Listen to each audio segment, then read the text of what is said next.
Bienvenue dans Pulp Business, le podcast qui presse tes idées reçues, fait jaillir la vérité toute nue et t'arrose de motivation. Alors prépare-toi à prendre ta dose de pur jus cul sec, parce que ton bise va devenir juteux, sans sucre ajouté et sans bullshit. Il y a pas très longtemps, j'ai voulu faire une pause. Pour pouvoir reposer un peu mon cerveau, pour pouvoir penser à autre chose, pour pouvoir me divertir, tout simplement. Et du coup, si je suis en train de faire cet épisode, c'est que ma tentative a un peu foiré. Il se trouve que j'ai voulu lire un roman. Et j'ai choisi La Clé de Salomon de José Rodriguez dos Santos. La Clé de Salomon, c'est un thriller qui se joue au CERN, donc le CERN, là où des physiciens cherchent la fameuse particule de Dieu. Alors, José Rodriguez dos Santos, c'est un journaliste, mais c'est aussi un écrivain de romans, qui a fait toute une série autour d'un personnage particulier dont on va parler aujourd'hui, qui est Thomas Noronha, qui est un cryptologue portugais et qui est très au fait de la science. Et j'avais déjà lu de Monsieur Dos Santos la fameuse partie, la formule de Dieu, pas la particule de Dieu, la formule de Dieu qui était déjà très très intéressant à l'époque. Et la clé de Salomon m'a évidemment fait énormément réfléchir sur plein de choses dont je voudrais vous parler aujourd'hui. Donc, comme je te l'ai dit, le CERN, c'est un lieu où des physiciens en fait, vont chercher la fameuse particule de Dieu, vont faire beaucoup d'expériences évidemment, notamment sur la physique quantique. Et il se trouve que dans La Clé de Salomon, le chef des sciences de la CIA est retrouvé mort dans un accélérateur de particules au CERN, avec un message mystérieux qui attribue un rôle clé à notre fameux héros Thomas Noronha, le fameux cryptologue portugais, qui du coup se retrouve embarqué dans une enquête où la conscience, la matière, tout ce qu'on connaît et qu'on comprend de l'univers, toutes les règles physiques et scientifiques qu'on connaît, s'entremêlent, mais surtout vont être mises à mal. On va parler évidemment des théories d'Einstein, mais pas seulement. On va parler de Schrödinger. Tu as déjà très certainement entendu parler du chat de Schrödinger, ce fameux chat qui est dans une boîte avec du poison, et qui, selon Schrödinger, est donc à la fois, en même temps, simultanément mort et vivant.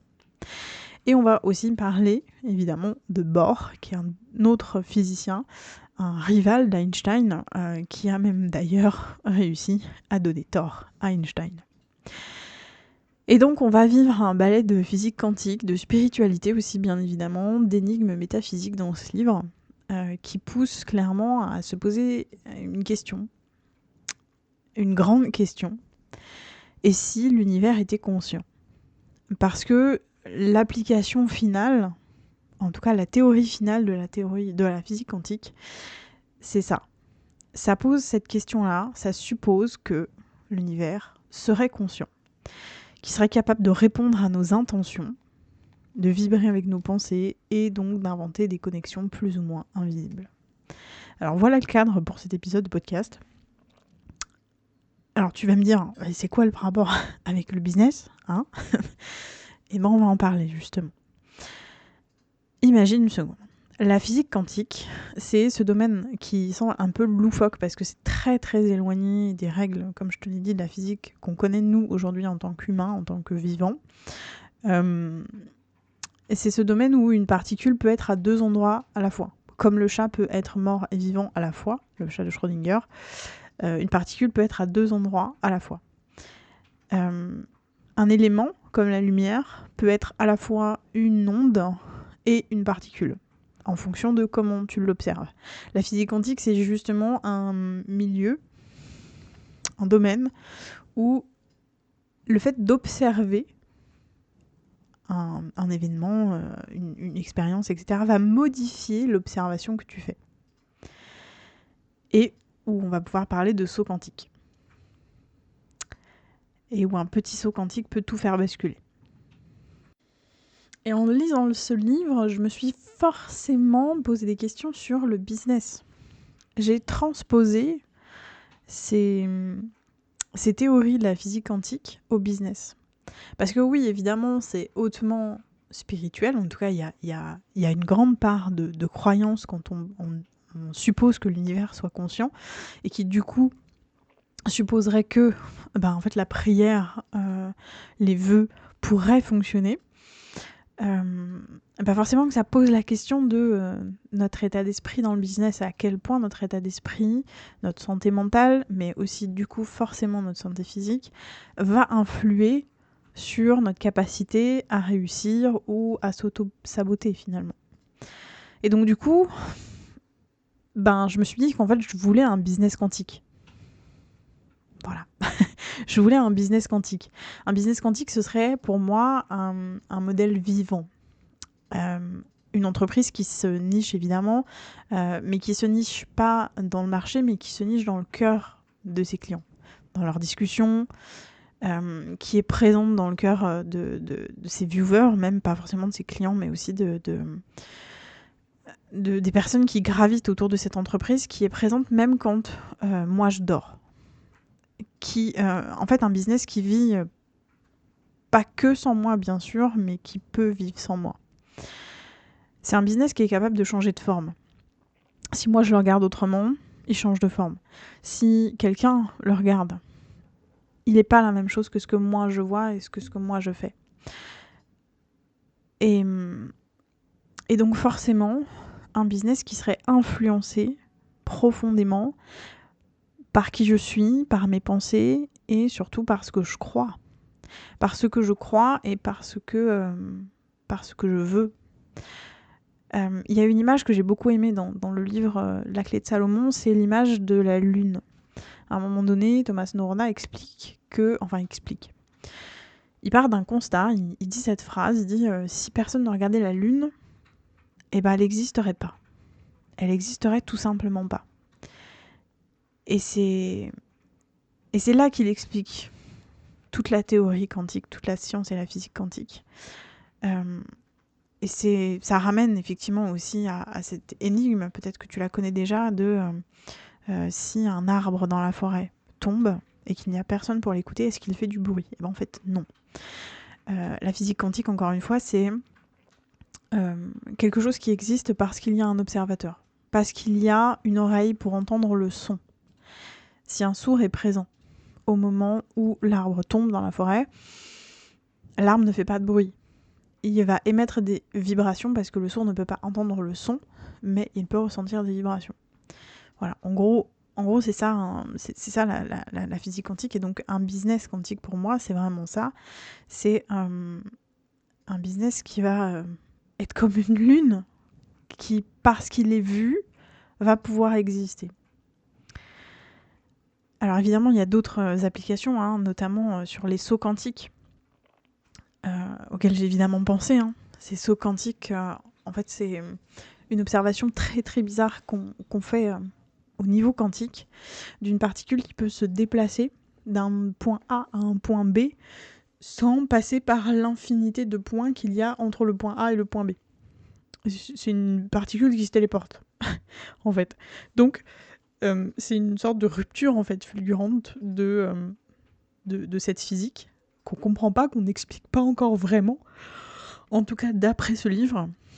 Et en fait, évidemment qu'il y a un lien avec le business. Évidemment que dans le business, on fait des sauts quantiques nous-mêmes. Et ces sauts quantiques, c'est toutes ces petites ruptures, ou ces grosses ruptures d'ailleurs, qu'on vivra tous un jour, et même qu'on vit tous aujourd'hui, qui peut être une idée qui va faire tilt, un truc qu'on se dit « Waouh, il faut absolument que je fasse ça pour mon business, ça va être incroyable, ça va être génial ».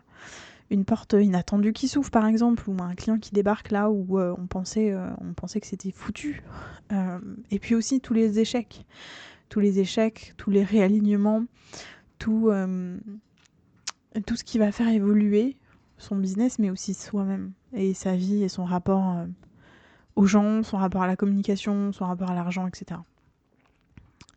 Et en fait là, je me dis vraiment que mon alignement intérieur, ma vision, mon énergie, reconfigure complètement la trajectoire de mon business. Et donc du coup, le business, il peut devenir quasiment instantané. à partir du moment où ton énergie elle est alignée à ça, et quasiment tout se débloque. Donc comme dans la clé de Salomon, l'univers semble a priori répondre à un code secret. C'est un petit peu ce qu'on voit. Alors c'est très New Age, je sais, j'en ai vraiment conscience, cet épisode est vraiment New Age de ouf, et on parle vraiment pour le coup d'une partie très spirituelle du business, mais c'est basé là-dessus. Nos religions sont en partie basées là-dessus. Alors évidemment, il y a plein de choses qui viennent se greffer par-dessus, des éléments sociaux, des éléments physio, etc., des croyances bien entendu, mais qui quand même, dans le fond, répondent à cette loi quantique de la croyance, de la prière et de la conscience surtout de la conscience en fait. Et donc du coup, ton business peut vibrer avec tes pensées, en écho à ton intention profonde. Ton business, il peut être partout à la fois, si tu le veux. Tu peux entrer dans le champ du public, par exemple, dans leur imaginaire, dans leurs besoins, même si tu es toute seule au bureau ce matin, même si tu pars en vacances, même si... tu peux être là. Tu peux être là. Tu as tous les outils aujourd'hui pour pouvoir le faire. Un business quantique, il sent que tout est relié. Ton corps, bien sûr, ton mental, ta vision, ton enthousiasme, tout est un réseau intriqué. Chaque élément de ton business, chaque élément de toi, puisque tu es une grande part de ton business, bien entendu, tu es le moteur principal de ton business, tout est un réseau intriqué. Chaque élément est une particule de l'univers lui-même. Et donc du coup, forcément, quand tu gagnes en confiance en toi, ton message va devenir beaucoup plus magnétique. Quand tu protèges ta santé mentale, quand tu protèges ta cohérence, ton business devient plus cohérent. Et potentiellement même tes prix montent. Quand tu prends soin de toi, tes idées elles prennent de l'ampleur. Elles deviennent plus solides. Elles deviennent plus logiques. Elles prennent de la valeur en fait, tout simplement. Donc, peut-être qu'aujourd'hui, si tu avais une punchline à emporter de cet épisode, ou peut-être un rappel, je sais pas, en tout cas pour moi, ce serait que ton business, il est pas linéaire. Tu es pas un business linéaire. T'es un univers. T'es une constellation vivante. T'es une galaxie à toi toute seule. Et t'es capable de saut quantique. T'es capable de détruire des planètes entières, des systèmes entiers. Et t'es capable d'en créer autant que tu veux. Et tout ça gravite évidemment autour de quelques éléments qui, eux, sont immuables parce que ces éléments-là, c'est toi. Alors évidemment, ces éléments vont évoluer, comme tout le reste. Mais tu es une galaxie à toi toute seule. Et c'est toi qui crée le mouvement dans cette galaxie-là. C'est toi qui... C'est toi le dieu de ton business. Est-ce qu'on peut dire ça ? Je pense, honnêtement. Bon, voilà, c'est ce qui me vient du plus profond de mon cœur là, à te partager aujourd'hui. Tu es le dieu de ton business, en tout cas la déesse de ton business. Et donc tu es capable de saut quantique, d'alignement fulgurant, de création invisible, de création visible, de destruction autant que de création. Et c'est toi qui choisis. Chaque pensée que tu choisis, chaque décision consciente que tu poses, change ton univers. Change ta réalité. Alors, ce que je te propose aujourd'hui, c'est d'arrêter de penser petit. De penser je suis pas assez. De penser que il te faut encore telle ou telle chose pour pouvoir le faire. T'es une entrepreneuse quantique. Alors tout peut changer. En un seul saut, un seul geste, une seule pensée. Je vais t'inviter à partager cet épisode avec un ou une amie qui a besoin de se souvenir que tout est possible. Et qui a peut-être même besoin de se reconnecter à de la motivation, à soi, à sa magie intérieure, à tous les possibles de l'univers. Partage-lui cet épisode-là. Surtout si toi, ça t'a permis de faire ça. Abonne-toi, active les notifications. Dis-moi si tu as envie en commentaire quel choix conscient tu pourrais déclencher aujourd'hui pour créer un saut quantique dans ton business. Souviens-toi bien que dans ton business, tout est déjà possible. Il te reste juste à sauter. Rendez-vous lundi prochain, toujours à 7h07.